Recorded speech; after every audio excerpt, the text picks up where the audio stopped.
बिलगाव ते सावर्यादिगर मार्गावरील मोठ्या पुलांचे बांधकाम सुरू। धडगाव तालुक्यातील आदिवासी भागांतील दळणवळणाची प्रमुख अडचण दूर करण्यासाठी सार्वजनिक बांधकाम विभागाच्या वतीने एक महत्त्वाकांक्षी प्रकल्प राबविला जात आहे। बिलगाव ते सावर्यादिगर या मार्गावर उदय नदी व बोधी नाल्यावर 2 मोठ्या पुलांचे बांधकाम सुरू असून यामुळे सातपुडा पर्वतरांगांच्या टोकावर वसलेल्या 15 आदिवासी पाड्यांना मुख्य रस्त्याशी जोडले जाणार आहे।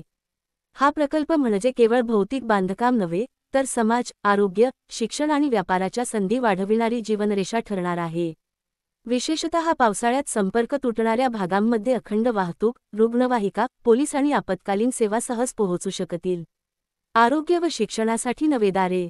या पुलांमुळे बिलगाव प्राथमिक आरोग्य केंद्र व धडगाव तालुका ठिकाणी पोहोचणे सुलभ होणार आहे।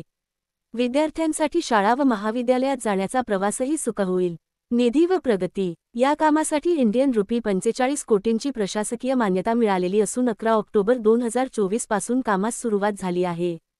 सध्या कॉम्पोजिट स्टील गर्डरचे फॅब्रिकेशन तसेच बिलगाव बाजूकडील रिटेनिंग वॉलचे काम प्रगतीपथावर आहे।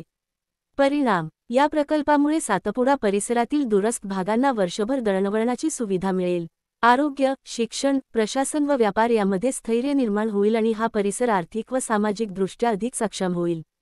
जिल्हा प्रशासन आणि सार्वजनिक बांधकाम विभागाचे हे योगदान सातपुड्याच्या खऱ्या अर्थाने समावेशक विकासाचे प्रतीक ठरणार आहे।